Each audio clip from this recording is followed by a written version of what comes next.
McGuire to the dais for participating today.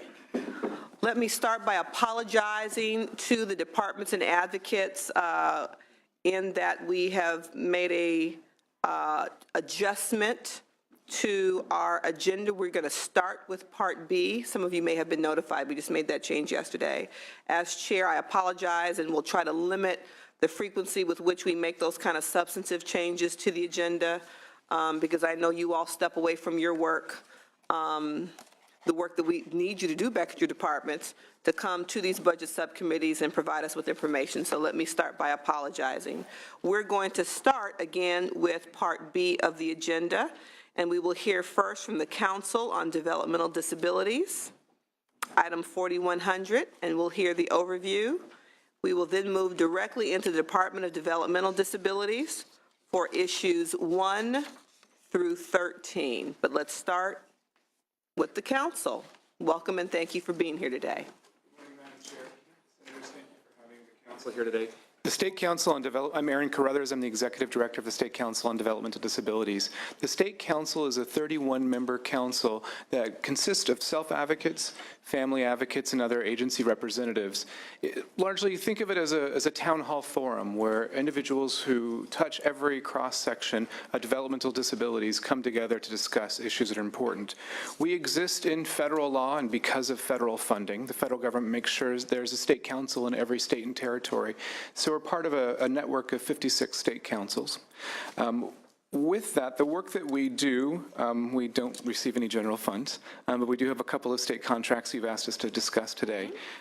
We are interested in if we think about the scope of work that we focus on, there's 1,000 folks in the developmental centers, and that number is dwindling quickly.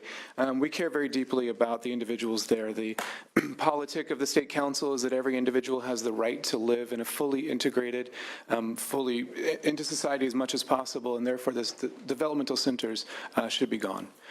So we're happy to be part of that process. So there's 1,000 folks there. If we go out from there, there's 290,000 people served by the regional centers. We're deeply, deeply concerned by what types of services they're receiving there too, and we have some direct work there. Beyond that, if you think of our system, the national prevalence data states there's about 700,000 people in California with an intellectual or developmental disabilities, at least meets the federal definition.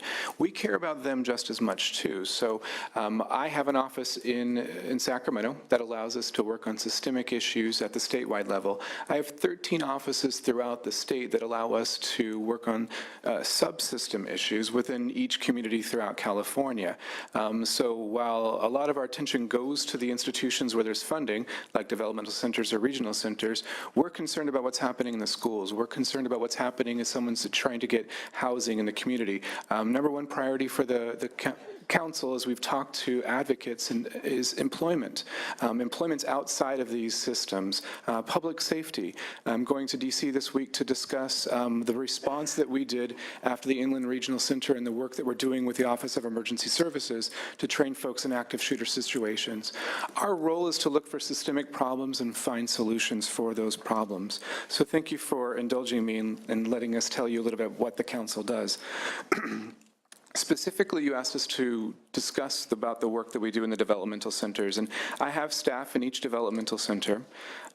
We work with individuals there who don't have family involvement, who aren't conserved. There's about 30% of the residents who we work with through the Volunteer Advocates contract. Specifically as it relates to the transition, we're involved in every single step of that process. We attend the initial Madam Chair? Only for those who you have contact with who don't have engaged family members, or are you involved in the transition for all residents? We're involved in only those without the family member. We can also be involved if someone requests us. So maybe there is family involvement, and maybe someone's conserved and they still request us to be there, we're there. Got it. So we are there from the initial steps of the IPP meeting where the community placements initially discussed. We're there all the way through to the final transition review meeting. Our volunteer advocates, we tour potential homes for people, trying to figure out how good of a fit is it going to be. We try to get a sense as to the other people who are living in those homes. What's that match going to be like? Are folks going to get along? Is this a good place, not only physically and for supports, but also folks need to live together? Is it going to work? We inform the interdisciplinary team about the findings, any barriers, any concerns we have regarding any potential placements. So as it relates to the transition, we're involved in every step of the process. Issues, when we identify issues, we communicate those to the department at a number of ways and a number of different levels. First, issues are discussed during transition meetings and also incident action team meetings. That happens daily. So we have daily communication with the department about those issues. Beyond that, if there's systemic issues, we identify those and discuss those with the executive director or the clinical director, and those meetings happen weekly or monthly. In both of these settings, the goal is to identify the issue and get it resolved at the lowest level and formal process possible. When that doesn't work, there are formal processes that we're involved in. So unresolved issues may be handled via a 4731 or a rights complaint process or a fair hearing.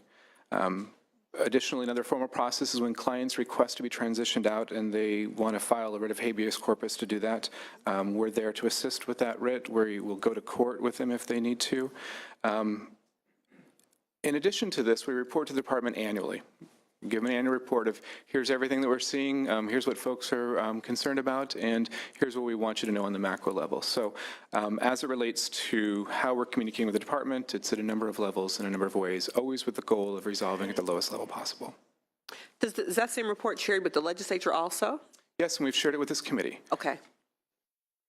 We thought you might be At our request, it's not kind of it's not on autopilot, much like you shared with the department. It doesn't also automatically come to the legislature. That is correct. You did request it, and we provided in preparation for this hearing. So members should just know if there's an interest ever that you just have to request it. Excellent. Okay, thank you. Anything else? The council, again, is in every single community. We are involved in every single issue. And if you brought up one related to intellectual and developmental disabilities, I'm pretty sure we'd have some thoughts on it, but also not only what the problems are, but how to solve them. We're very curious and interested in the department's testimony, and we'll come and speak afterwards as a member of the public to talk about ways the council wants to be a partner to move the system forward. Excellent. I appreciate that. Any comment from finance or LAO? Any public comment on the overview on the council? Questions from committee members? Come on up. There's my public member. I haven't been here for a while. My name is Connie Lapin. I'm a volunteer parent advocate. I'm part of the Person-Centered Advocacy Partnership, and I'm involved with government affairs for the Autism Society of LA, and I'm honored to be here with all of you. And I'm honored to be here in what I'm feeling is the good times, because and I want to just say that I've never seen anyone over the years show so much respect for those of us that were hurting, and you heard us and you let every one of us speak. So I've wanted to say that when I've watched you on hearings in my home on my computer. Yay! And I just want to show you, I know how to do it. Got it, finally, No, yes. I'm dyslexic. We I was bump into doing each other at airports, and she always has it wrong. She does jazz hands. So I said, no, if you're going to speak a language, you have to honor a language and speak it correctly. I know, and I am a speech pathologist. I mean, so I just want to say that I'm very optimistic about the DD Council. I'm very excited.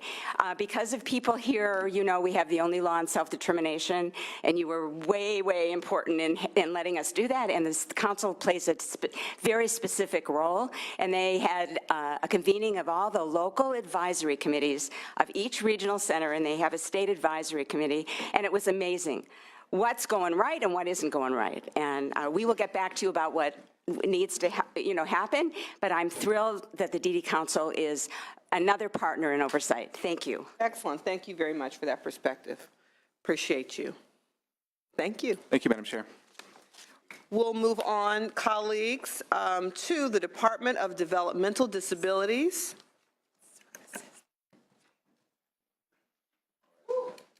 Department of Developmental Services.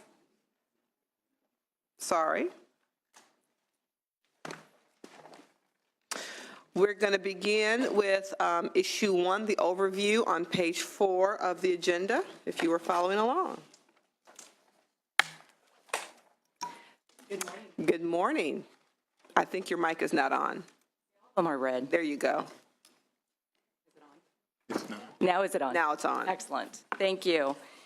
Well, good morning, Madam Chair and committee members. I am pleased to be here today. I'm Nancy Bargman, and as of yesterday afternoon, about 3 o'clock, I am the Director of the Department of Developmental Services. And congratulations to you. Thank you.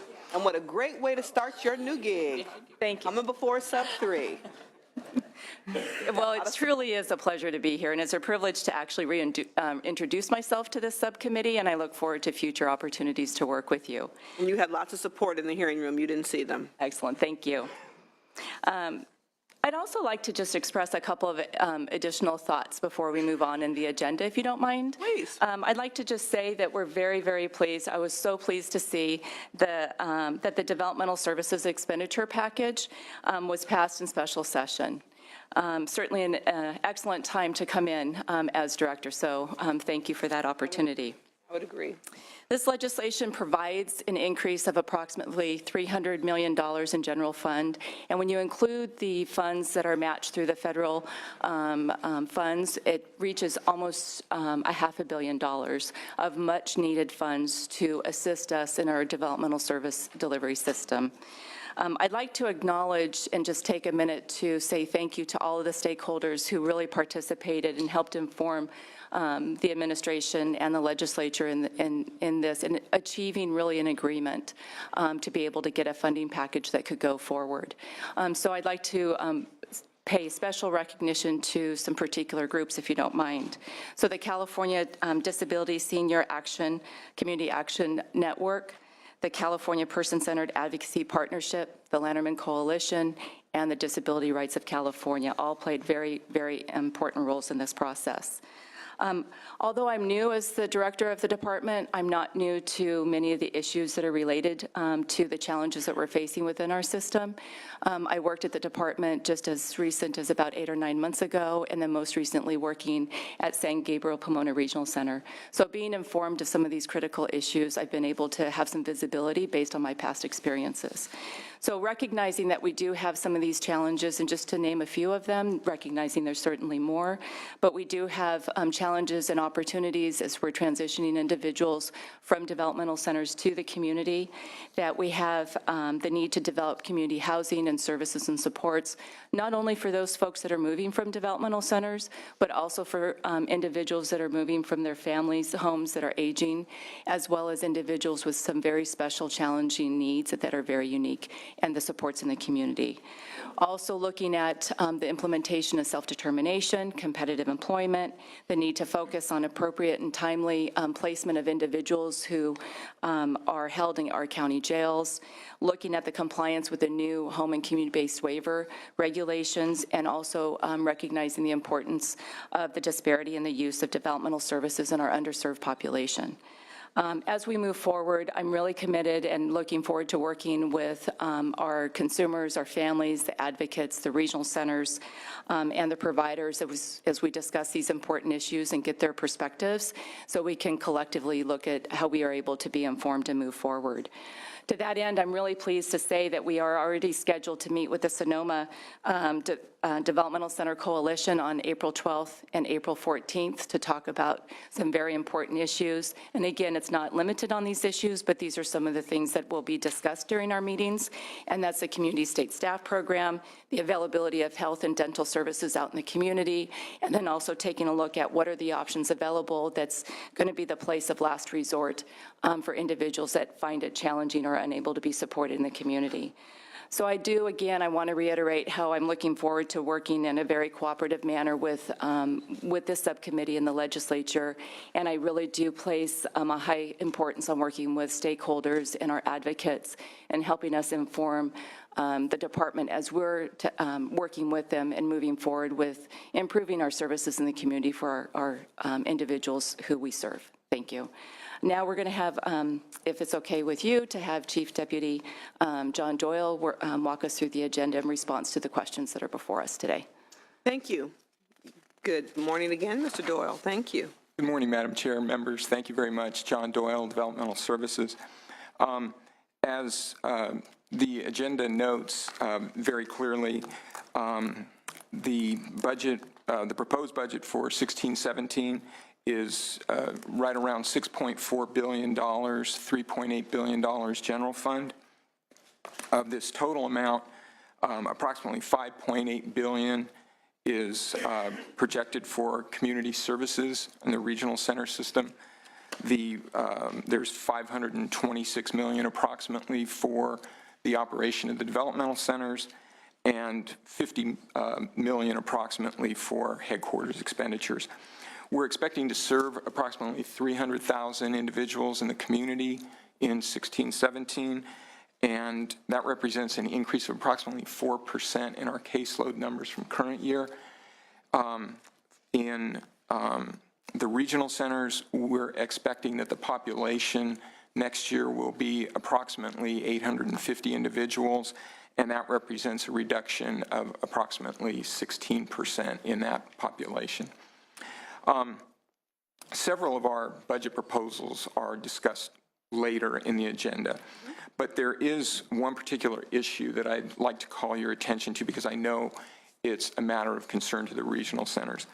So on page 6 of the agenda, it talks about the Department of Healthcare Services audit for prior years' developmental centers, federal expenditures. And as part of that audit, DHCS found that there were overpayments for a 3-year period from 2008-9 through 2010-11 that totaled approximately $55.4 million. The overpayments were related to a number of billed services, including the operational costs for maintaining the facilities once the last resident has left. It's commonly called warm shutdown. So we had billed for that. There were unliquidated encumbrances that were billed, that there wasn't sufficient data for those billings. And we had workers' compensation costs for closed facilities that were included, and the federal government will only share in the cost if the facility is still open.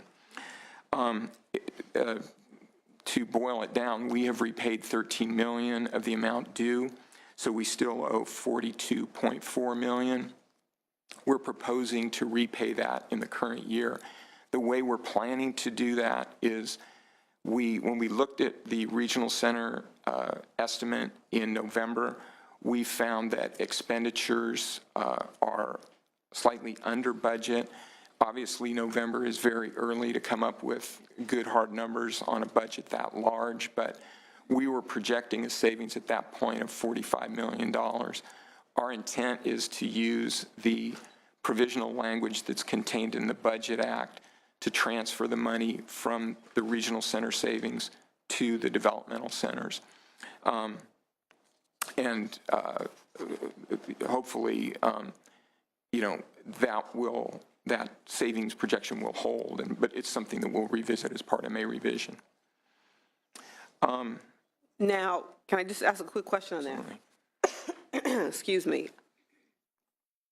Are we now clear, are the regional centers and the developmental centers clear about how that happened, and are there processes or procedures put in place so we don't Yes, Madam Chair, we've been revisit this? yes, we've been working closely with DHCS to ensure that we have a clear understanding of what is allowable, and some of these things, because they go back several years, it wasn't clear that you couldn't bill for these things. Right. So those issues have been resolved. We're moving forward to make corrections, and we don't anticipate this problem will reoccur. Okay. The agenda also asked for an update on the implementation of the special session legislation. And while, as the agenda correctly points out, there are a number of issues and a number of appropriations made through that legislation, I want to focus on 3 of the larger ones. The first is the wage and benefit increase for community care staff who provide direct services. So this requirement is that individuals who work for community providers are providing a minimum of 75% of their time in the provision of direct services. The bill appropriates $169 million to increase salaries and benefits for these individuals. What the bill also requires is that the department take a random sample of providers by service category to determine what direct costs look like. What we did was worked with provider groups, advocates, to kind of run our process by them so they could understand in advance what the survey was going to look like. So we did that, and the survey went out on the 18th of March. The survey was mailed to providers. It was also put online. We held webinars on March 25th and March 28th to walk providers through that process so that if there are any questions that they had, we could address those. Approximately 1,900 surveys went out, and the surveys are due back to the department by April 15th. To date, we received approximately 100, but our expectation is that obviously as we get closer, the numbers will pick up. The next area that we've been spending a fair amount of time on is the salaries and salaries or benefits for regional center staff. The bill provides flexibility for regional centers to use the money either for increasing salaries for staff or providing benefit increases at their discretion. The bill provides $29.7 million in funding, and what we've done is worked with the Association of Regional Center Agencies to determine the best allocation methodology.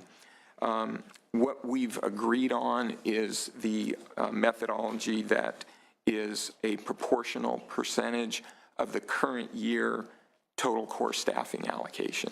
So for what we will be doing, we'll let the regional centers know effective April 8th that the preliminary contract is going to be issued, and it'll contain these allocations. It should go out in mid-May. The other issue that I wanted to touch on, because I know it has been an issue of concern to this subcommittee, is the issue of disparities. And the bill provides $11 million in funding to reduce disparities in the use of developmental services.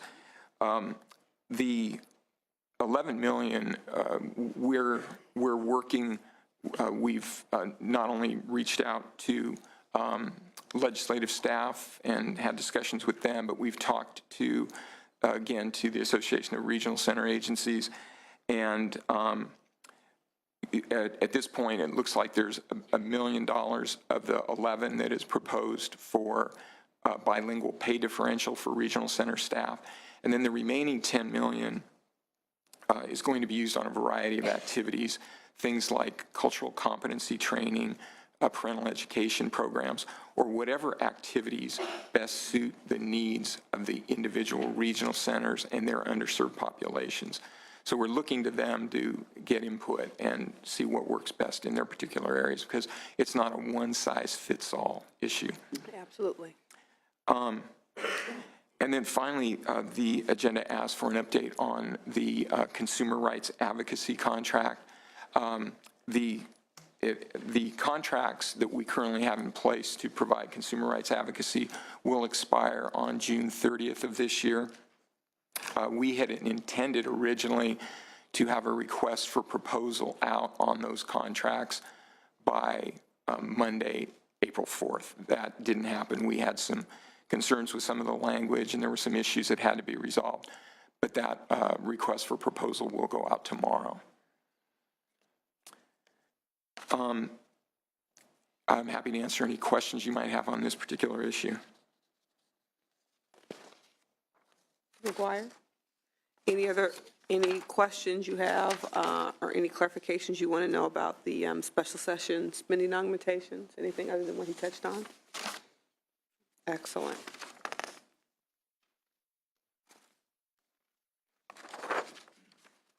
LAO Finance? Any public comment on this presentation thus far? Sarge, this is a floor mic. live? Great. Line up right there at the floor, Mike. Thank you very much. Madam Chair and members, Rick Rollins here on behalf of the Association of Regional Center Agencies. Just going back to the issue of the reappropriation of the $42 million, we've been assured that if that money does not materialize, then the POS dollars would not be taken from our system over and above. But we're kind of concerned that rather than taking the money from our system that could be used to, such as help with median rate relief or new program development issues or restoration of some of the prohibited services, that money is part of our system and should remain in our system and maybe look outside of our system to pay off these audit exceptions. Thank you. Thank you. Thank you. Catherine Blakemore, Disability Rights California. We want to thank both the legislature and the department for taking seriously the issue of disparities, both geographic and ethnic disparities, and we're pleased that that's moving forward. We would actually like the opportunity to provide the department with input into how sort of the concerns we have about those issues and how we might help develop proposals, particularly given some of the very good practices we've seen in the last year about addressing some of that. So just looking for the opportunity to do that as you're thinking about how to spend that money. Thanks so much. Thank you. Next witness. Good morning, Madam Chair and members. Stefan Betz, Health Services Director, Sonoma County. My comments are a follow-up from the joint Senate Human Services and Budget Subcommittee 3 oversight hearing. The Sonoma County local agencies are working with regional centers on our proposal. I believe you have a handout in front of you for a local plan, and we wanted to make sure that you have that information available. Implementing the plan requires to heed lessons learned from other jurisdictions such as New York, Ohio, Georgia, and especially the California closures of the California Developmental Services Centers. We are now nearing the end of that road with 3 more closures ahead, and we can no longer move clients from developmental center to the next developmental center. We need to place them with adequate services, as you know, in the communities. On that level, we're moving forward expediently. And Senator Mitchell and Senator McGuire, I want to thank you for urging the Department of Developmental Services for collaborating with us. They have. I have good news. We have, as you heard, the first site meeting at the SDC, the Sonoma Developmental Center, and we're moving forward with facilitated meetings next week. I'm also hearing from staff of the Department of Developmental Services that there may be an opportunity to lift the sunset of the subsidized local provider salaries. I'm also looking forward to the facilitated meetings that will allow us to get into a close collaboration with DDS. Our plan, in fact, dovetails on this SDC closure plan. We are simply fleshing out the details of that plan, and we are answering the question, how would that look like on the local level? And just to describe how it would look like, we have 3 parts. There will be a federally qualified health center requiring an enhanced rate approval because the encounters with clients are taking longer, of course, and an operational hold harmless and sustainability reserve. We've seen with other FQHCs that that's a necessity. We are planning for an equipment resource and information center, including the regional center, where we have a data hub and where we can exchange data information, as well as establish a navigator to help clients to navigate through the medical system. A continuum of care for individuals in crisis would include an acute care crisis center and a place of last resort. The local governance agencies are moving forward to plan together and build, in fact, a special district or a joint authority partnership. We are really encouraged by the support that we are now getting from the regional centers and DDS. And Senator Monning, you are concerned about the human rights and the resources afforded to the folks with disabilities. We have given you the plan also to help DDS forward the recommendation to CMS to lift their and extend their reconsideration of funding for the centers. With that, I thank you for listening to me. I thank you, and let me just say, I received the one-sheeter when I walked into the hearing room today, so I would ask that budget staff certainly be kept apprised as you go through the process. It would be helpful, I think, in the long run if we were a part of the process. And Madam Chair, and thanks to you, budget staff has also been in the meetings with the department that we've now launched monthly as well to ensure that. Yes. So I just want to say thank you very That I much am for aware. that. Thank you. Thank you, appreciate that. Good Next morning, Madam witness. Chair. Tony Anderson, Executive Director of the ARC of California, representing also United Cerebral Palsy, and here for the Lanneman Coalition as the chair. And I just have to quickly say thank you to you and your leadership for this 2-year journey that we've all been on to help save this community system for people with developmental disabilities. I'm so deeply appreciative of your work. And members of the committee, good morning. Just quickly on this, in this particular area, the Lanneman Coalition has taken a position on the issue of transferring money from community services to developmental centers. We've sent you our positions, and you'll get those if you haven't already. Of course, we did it first thing this morning. So, you know, that's how that goes. Oh, back to my college days. You try to get that coalition on the same page. And I appreciate coalition politics can be challenging, but when I get it at 9:08 on a Thursday morning, Yes, ma'am. Mr. Yes, ma'am. Anderson, Well, please give us a heads up that you're working on something, yes. because I haven't even been able to read it. Just Yes, saying. ma'am. Well taken. We're all going to sit down. Just saying. Thought I was going to be able to slide on that one. So anyway, back to the transferring money from the developmental centers, from the communities to the developmental centers. We have, as you know, many, many unmet needs in our community. And if there is, in fact, money left over, which, you know, it's hard to tell, hard to project that. But we would much prefer that we have a conversation about how do you use those funds for developing services to meet those unmet needs in the community. So, thank you. Got it. Next witness. Madam Chair and members, Dwight Hanson on behalf of the Alliance. Let me add my thanks to those of Tony Anderson for each and every one of you for your leadership, bipartisanly in both houses, your colleagues on the Assembly side, to push this thing forward. It was a lot of heavy lifting. The one comment I'd like to make about that particular process is that the survey methodology that's now out in the field is extremely complicated, and not all the providers who are getting the material, the survey information, are tied into what this has all been about. So one of the big challenges coming forward here is that folks need to know both about the survey, why they're doing the survey, and kind of the expectations of that. The department did a couple of webinars that were very helpful, I think. It might be good to repeat that because, again, the quality of the information that they get is going to be based on how much information the provider community has.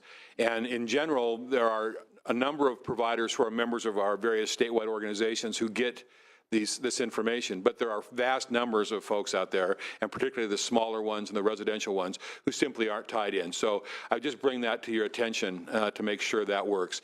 And then the other issue that I would raise to you is we are very appreciative of the money that was put in for cultural competency and language issues, and the focus at this point is to use those monies in the regional center operations capacity. I would argue, though, that we might want to think about doing something a little broader with that, because the real language and the real cultural issues come up at the program level. Having staff, direct care staff, working with clients, there needs to be wage differentials for those workers with those bilingual skills. So as we look at some of those dollars, consider using some of those monies to avail programs of the opportunity to provide better services for people whose cultural and language differences are prevalent. Thank you so much. Thank you. Thank you. Maria Garcia with Greenberg Torrig on behalf of the Parent Hospital Association. And I want to thank you, Madam Chair, and Senator McGuire for your leadership on the issues relative to the closure of the Sonoma Developmental Center, and specifically in advocating for the facilitated meetings with DDS, the Parent Hospital Association, and the Sonoma County Coalition, which are scheduled to begin next week. So thank you to the department for that. We seek that your continued involvement in the process. We think the legislature's involvement will be critical to positive outcomes for all parties. And there's a lot of work to be accomplished in the upcoming meetings, specifically to obtain the goals stated in the SDC closure plan of obtaining appropriate services for all residents before they are transitioned out into the community. Some of those specifically regarding a comprehensive state staff program. As you know, state staff is essential to continuity of care in the transition and placement of residents into the community, as well as those health and behavioral health resources that are in line with what the Sonoma County plan is and already discussed today. And so specifically for the Parent Hospital Association, we're also looking at the creation of the place of last resort and the expansion of the Crisis Stabilization Center for those community placements that aren't quite successful the first time around. So thank you again. Thank you. Next witness.